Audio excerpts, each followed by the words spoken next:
সবরের তিনটা স্তর।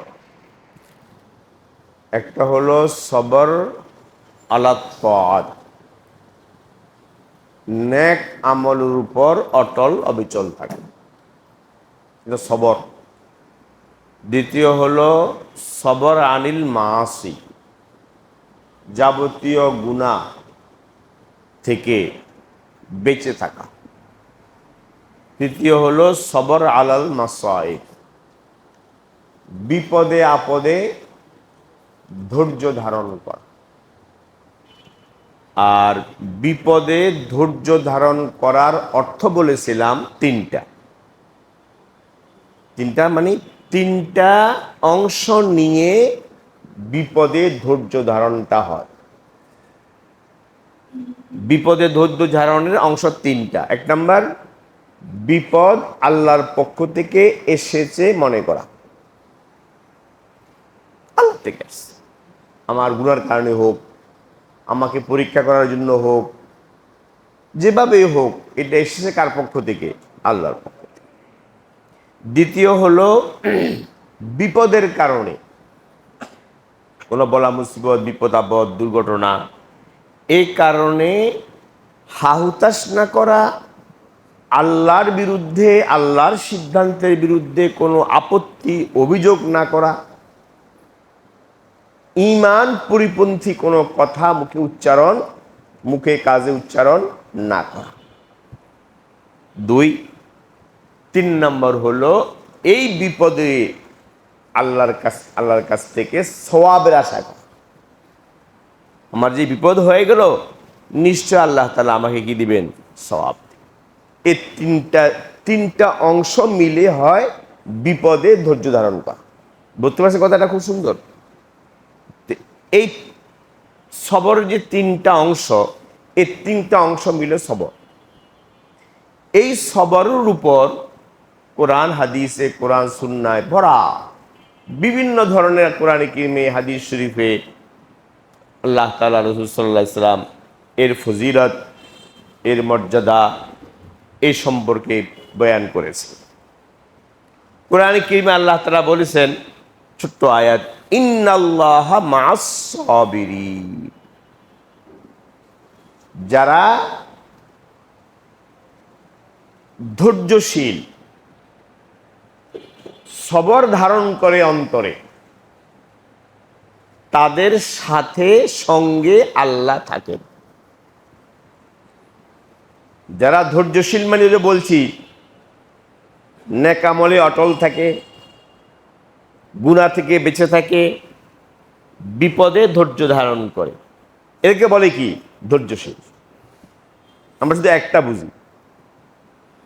এই যারা ধৈর্যশীল, এই ধৈর্যশীলদের সাথে আল্লাহ থাকেন, অর্থাৎ আল্লাহর খাস রহমত, আল্লাহর বিশেষ সাহায্য এই সবরকারীদের সাথে থাকে।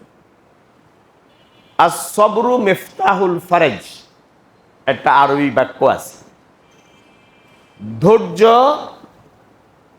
কঠিন মুহূর্তে, সংকটের মুহূর্তে, যখন সব রাস্তা বন্ধ, শুধু অন্ধকার অন্ধকার, কোনো পথ খোলা নেই,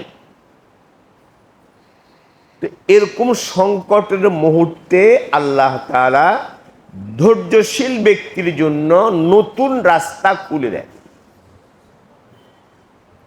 এমনভাবে খুলে দিবেন, অকল্পনীয় জায়গা থেকে খুলে দেবেন।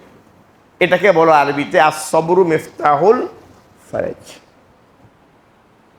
তো ইন্নাল্লাহা মা'আস সাবিরিন, যারা সবর করে আল্লাহ তাদের সাথে থাকেন, তাদের সঙ্গে থাকেন, তাদেরকে সাহায্য করেন, নুসরত করেন আল্লাহ তাআলা, তাদের প্রতি বিশেষ রহমত করেন। অন্য আয়াতে আল্লাহ বলছেন, ওয়াল্লাহু ইউহিব্বুস সাবিরিন, যারা ধৈর্যশীল আল্লাহ তাদেরকে মহব্বত করে, ভালোবাসে। আল্লাহর মহব্বত পাওয়ার একটা বড় মাধ্যম হলো সবর। সবর সিফতটা অর্জন করা, যে ব্যাখ্যাটা করলাম সবরের, এই সবর সিফত যার মধ্যে থাকে, আল্লাহ ওই বান্দাকে কি করেন? মহব্বত করেন, আল্লাহ ওই বান্দাকে ভালোবাসেন। যারা সবর করে তারা হলো প্রকৃত মুত্তাকী। ওই যে আমাদের এখানে আলোচনা হয়েছিল, যেটা তাকওয়া তাজকিয়ার মধ্যে এখানে আছে, মুত্তাকির সিফাতের মধ্যে, এই মুত্তাকির সিফাতের মধ্যে একটা সবর। কোরআন কারীমে আল্লাহ তাআলা বলছেন, লম্বা আয়াত সূরা বাকারার মধ্যে দ্বিতীয় পারাতে, ওয়াস-সাবিরিনা ফিল বাসাই ওয়াদ-দাররাই ওয়া হিনাল বাস উলাইকাল্লাযীনা সাদাকু ওয়া উলাইকা হুমুল মুত্তাকুন। কি বলছেন আল্লাহ তাআলা? ওয়াস-সাবিরিনা ফিল বাসা ওয়াদ-দাররা। সোজা অর্থ হলো যারা সুখে দুঃখে, সচ্ছল অসচ্ছল উভয় অবস্থায় সবর করে। কঠিন মুহূর্তে যখন অবনটন, বিপদ আপদ, বলা মুসিবত, সংকট, এই মুহূর্তে যারা সবর করে, যুদ্ধের ময়দানে যারা সবর করে অটল অবিচল থাকে। ইসবিরু ওয়া রাবিতু, যারা যুদ্ধের ময়দানে কি থাকে? অটল অবিচল থাকে কাফেরের মোকাবেলায়। তো আল্লাহ বলছেন উলাইকাল্লাযীনা সাদাকু, এই সবরের অধিকারী ব্যক্তি হলো সত্যপন্থী, সত্যবাদী। সাদাকু, এরা সত্যপন্থী। ওয়া উলাইকা হুমুল মুত্তাকুন, এরা হলো প্রকৃত তাকওয়ার অধিকারী। তো তাকওয়া আর সবর বলতে গেলে প্রায় একই জিনিস। তাকওয়ার যে ব্যাখ্যা আর সবরের যে ব্যাখ্যা আমরা করলাম, শব্দ দুইটা কিন্তু আসলে একটা। তাকওয়ার মধ্যে পূর্ণাঙ্গ দিন আছে, কথা কোনে আছে বইয়ের মধ্যে, পূর্ণাঙ্গ দিন তাকওয়া। ঠিক সবরের মধ্যে পূর্ণাঙ্গ দিন আসছে। ওই যে বললাম তিনটা স্তর, হ্যাঁ, নেকামলের উপর অটল থাকা, গুনাহ থেকে বেঁচে থাকা, ধৈর্য ধারণ করা, তো এটাই তো দিন। দিনের অপর নাম তাকওয়া, আর দিনেরই অপর নাম সবর। সবর করা মানে পুরা দিনের উপর চলা। তো যারা সবর করে তারা মুত্তাকি, তারা হলো খাঁটি দিনদার।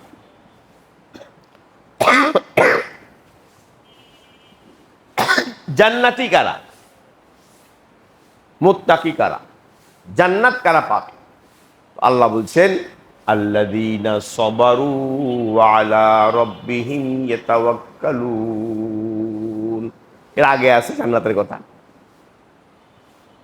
যারা সবর করে, সবরের সিফাত, গুণ অন্তরে বসায়, ধারণ করে, লালন করে, যাদের অঙ্গ প্রত্যঙ্গ দিয়ে সবর প্রতিফলিত হয়, এবং যারা আল্লাহর উপর ভরসা করে,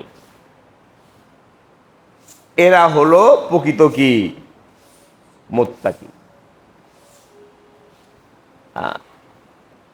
সবর করে এরা মুত্তাকি, এরা হলো জান্নাতি। এরা হলো কি?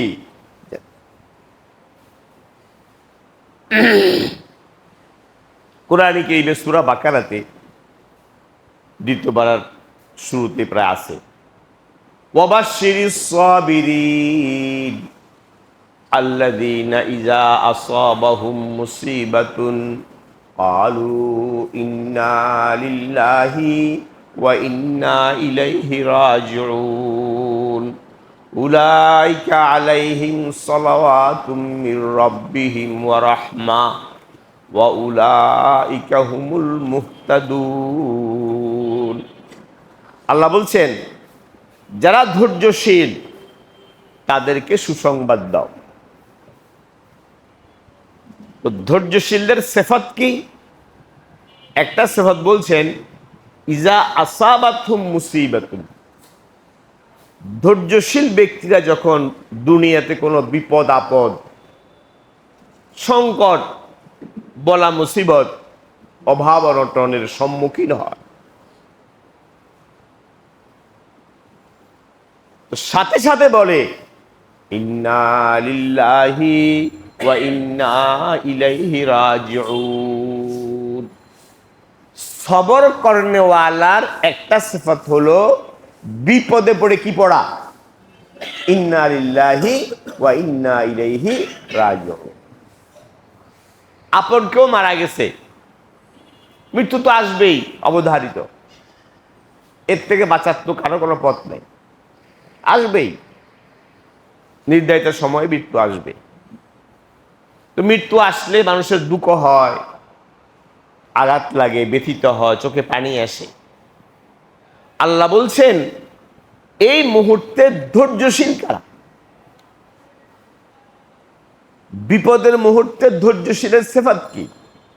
সিফাত হলো তারা সাথে সাথে বলে, কি বলে, ইন্না লিল্লাহি ওয়া ইন্না ইলাইহি রাজিউন। অর্থটা খেয়াল করেন, খেয়াল করলে দেখবেন, অর্থ খেয়াল যদি এটা পড়েন, আপনার অন্তরটা প্রশান্তিতে ভরে যাবে। ইন্না লিল্লাহি, আমরা সকলেই আল্লাহর মালিকানাধীন। কি অর্থ?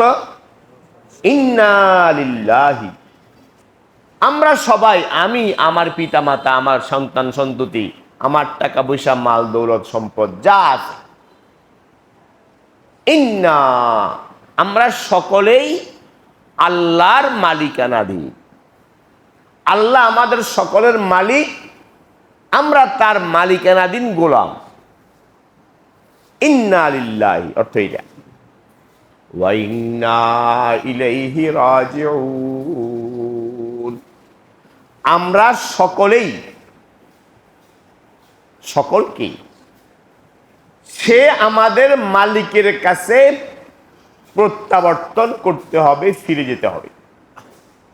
এখন আমার আব্বা ইন্তেকাল করলেন, আত্মীয় স্বজন ইন্তেকাল করলেন, অন্তরে দুঃখ, ব্যথা, চোখে পানি, অসুবিধা নেই, সাথে সাথে পড়েন এই আয়াতটা, কি, ইন্না লিল্লাহি ওয়া ইন্না ইলাইহি রাজিউন।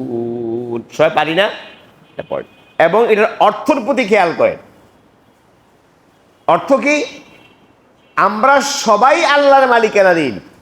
তো আমার পিতা যিনি মারা গেলেন, তার মালিক কে?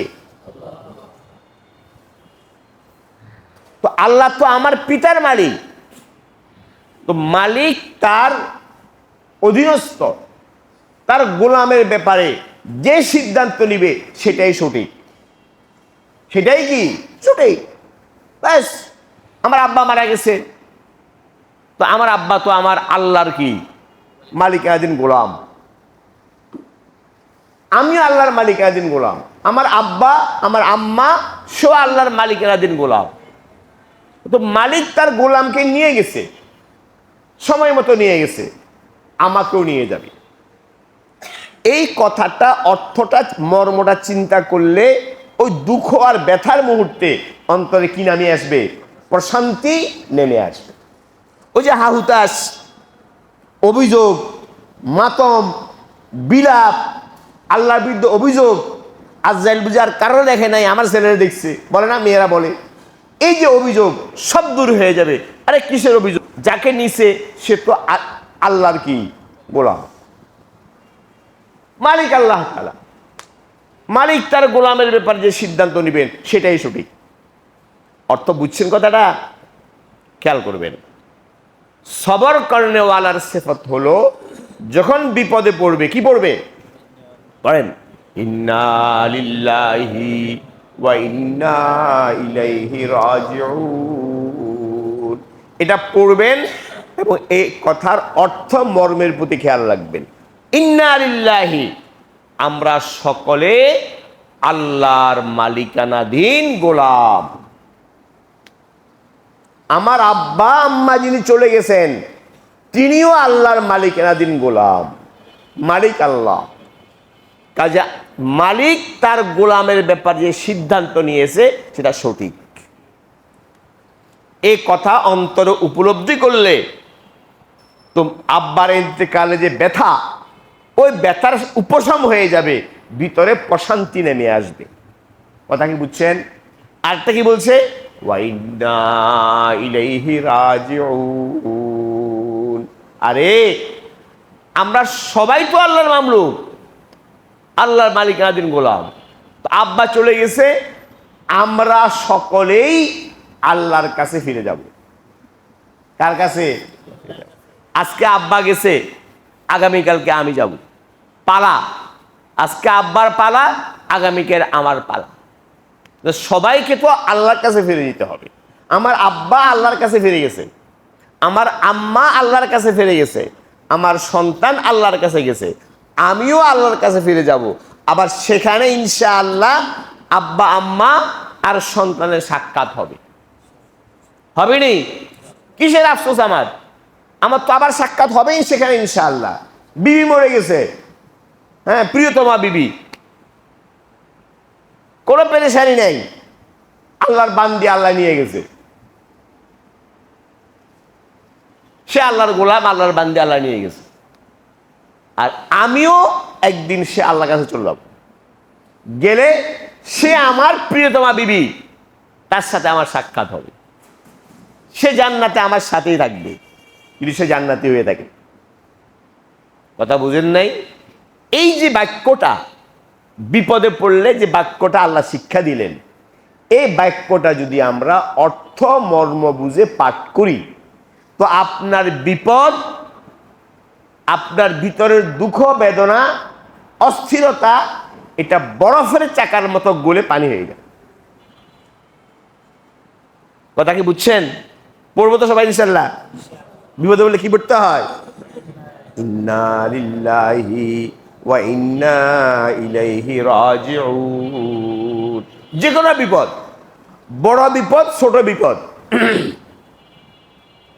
একদিন আম্মা জান আশিরা জাতের ঘরে, তখন তো আর বাতি ছিল না আজকালকের মতো এইসব, খুবই বাতি ছিল, তাও সবসময় পাইতেন না।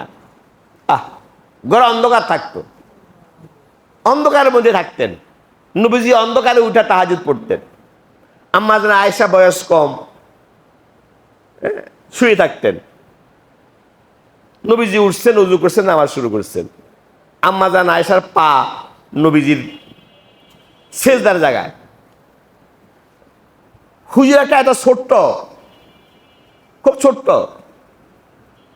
যে খুব ভালোভাবে নামাজ পড়ে প্রশস্ত জায়গায় তা নাই।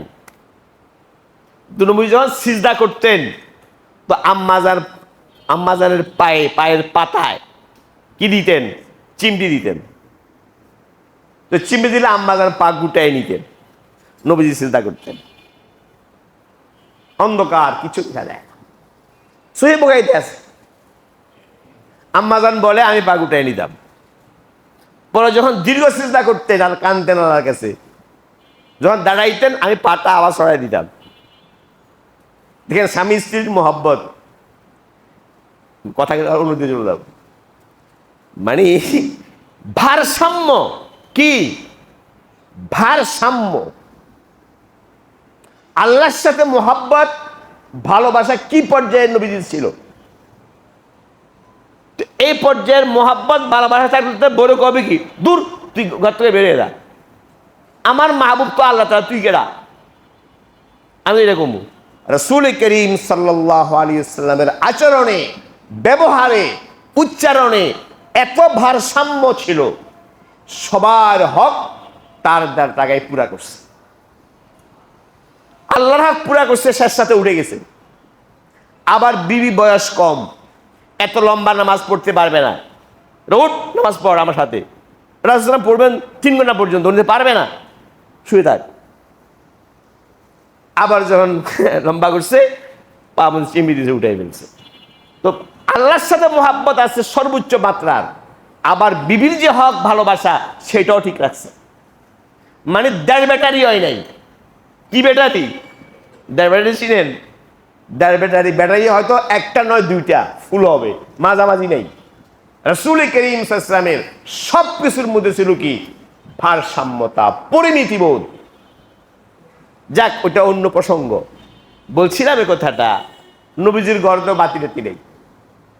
তো একদিন হঠাৎ করে রাতের বেলা কুহুর বাতি নিভে গেছে, দপ করে নিভে গেছে। নবীজি বললেন, ইন্না লিল্লাহি ওয়া ইন্না ইলাইহি রাজিউন। আম্মা জান আয়েশা বললেন, ইয়া রাসূলুল্লাহ, এতে এমন কি হইল আপনি ইন্না লিল্লাহ পড়লেন? তো ইন্না লিল্লাহ পড়তে তো বাপ মরলে, মা মরলে, বড় কোনো দুর্ঘটনা ঘটলে, তাই না? এটা কুহি বাতি নিভে গেছে, কি হয়েছে? রাসূল করিম সাল্লাল্লাহু আলাইহি ওয়াসাল্লাম বললেন, শিক্ষা দিলেন আম্মা জানকে, না, এই যে বাতিটা অফ হয়ে যাওয়া, নিভে যাওয়া, এটা তো বিপদ।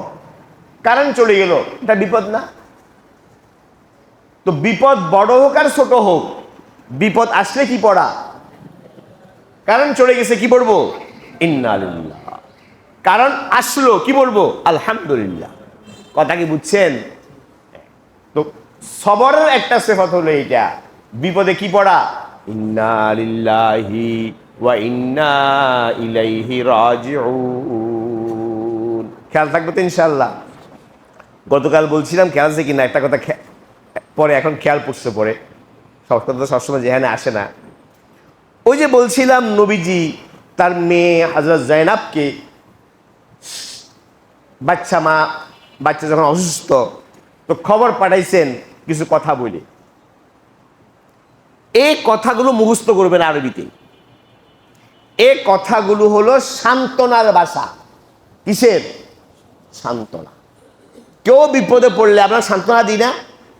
বলে শোক বার্তা পাঠিয়েছে, বলে না? শোক প্রকাশ করা, শোক বার্তা পাঠানো, সান্ত্বনা দেওয়া। আরে কিসের শোক বার্তা? সান্ত্বনা দেওয়ার ভাষাটা কি? আপনার বন্ধু বিপদে পড়ছে, বন্ধুর বাপ মারা গেছে, তা আপনি বন্ধুকে কি ভাষায় সান্ত্বনা দিবেন, তাসাল্লি দিবেন? এর সান্ত্বনা দেওয়ার ভাষা নবীজি শিক্ষা দিয়েছে। খেয়াল আছে কারা কি বলছিলাম? ভাষাটা কি ছিল?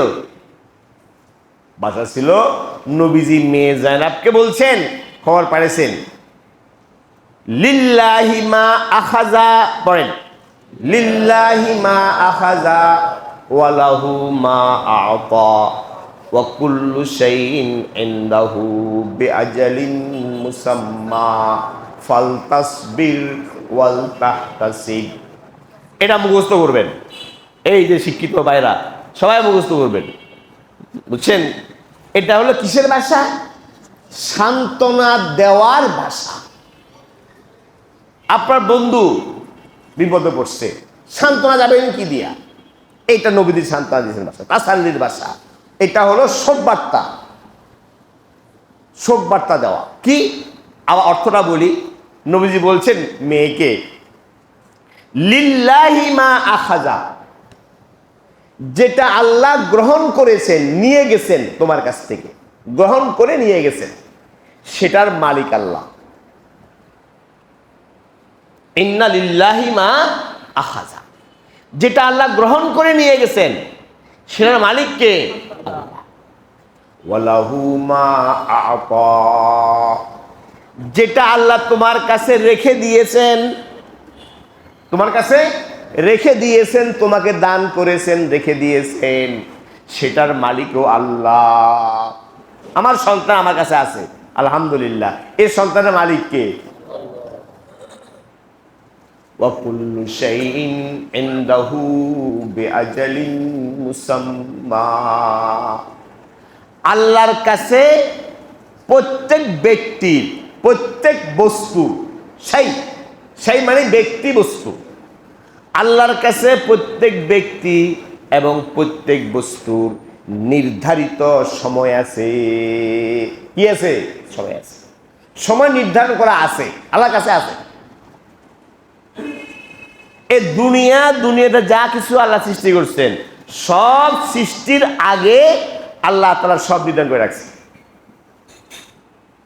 সব কিছু, সব বস্তু, সব ব্যক্তির সময় কি আছে? আল্লাহর কাছে নির্ধারিত আছে। কাজে ফালতাসবির ফাল তাসবির, ধৈর্য ধারণ করো, হাহুতাশ করো না, অভিযোগ করো না, আপত্তিকর কোনো কথা মুখ দিয়া বলিও না, আল্লাহ অসন্তুষ্ট হয় এমন কোনো কথা বলিও না, ঈমান পরিপন্থী কোনো কথা বলিও না। ফাল তাসবির, সবর করো, আর ওয়াল তাহতাসি, এবং আল্লাহর কাছ থেকে সওয়াবের আশা করো। বুঝতে পারছেন? এই আরবি বাক্য কিসের বাক্য? এটা তাজিয়ত নামা। কি নামা বলে? তাজিয়ত নামা, মানে শোক বার্তা পাঠানো, শোক বাণী। কি বাণী? শোক বাণী। আমরা তো কত শোক বাণী বানাইছি, এইটাই শোক বাণী, নবীজির শিখানো শোক বাণী, শোক বার্তা এবং সান্ত্বনা দেওয়ার ভাষা। খেয়াল থাকবে ইনশাল্লাহ। আর একটা কথা বলি, 1 মিনিটে শেষ করছি। একটা তো আমরা শুনলাম সবর, কি শুনলাম পর্যন্ত? সবর একটা সিফাত, তার ব্যাখ্যা শুনলাম তো। পাশাপাশি আর একটা শব্দ আছে হেল। কি শব্দের নাম? হেলমুন। হালিম, আল্লাহ একটা নাম আছে হালিম, আব্দুল হালিম নাম রাখে না? আব্দুল হালিম। আল্লাহর যে গুণবাচক নাম, গুণবাচক নাম 99টা, তার মধ্যে একটা আছে কি? হালিম। হেলমুন। হেল মানে কি? হেলমুন মানে হলো অপছন্দের কোনো কথা, কোনো কাজ, কোনো আচরণ দেখলে সেটা বরদাস্ত করা। মুখস্থ করেন। কি বললাম? হেলমুন মানে কি? হেলমুন কি মানে? অপছন্দের কোনো কথা, কোনো কাজ, কোনো আচরণ দেখলে বরদাস্ত করা। বাংলায় এটাকে বলে সহনশীলতা। হেলমুনের বাংলা কি? সহনশীলতা। একটা ধৈর্য, যেটা এখন বললাম ধৈর্য, আর একটা কি? সহনশীলতা। হেলমুন মানে সহনশীলতা। খেয়াল থাকবে, বুঝছেন? অপছন্দের কোনো কথা শুনলে, কোনো কাজ, কোনো আচরণ দেখলে কি করা? সহ্য করা, বরদাস্ত করা। এটাকে বরদাস্ত করা, এটার নাম হেলমুন, সহনশীলতা। রাগ আসছে, প্রচন্ড রাগ, এর রাগকে নিয়ন্ত্রণ করা, রাগ হজম করা। কি করা? রাগ হজম করা, রাগ নিয়ন্ত্রণ করা। এটা হেলমুন। এটা কি? হেলমুন, সহনশীলতা। আল্লাহ তাআলা হালিম, কোরআনে আসছে। আল্লাহ কি? হালিম, সহনশীল। কি আল্লাহ? সহনশীল। এই সহনশীলতার গুণ অর্জন করা চাই। ঠিক আছে? কয়টা গুণ হইল?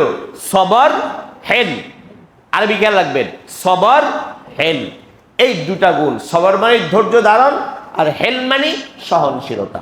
আল্লাহ তাআলা আমাদের সকলকে এই দুটো গুণ হাসিল করা তৌফিক দান করুন। আমিন। ওয়া আখির দাওয়ানা আনিল হামদুলিল্লাহি রাব্বিল আলামিন।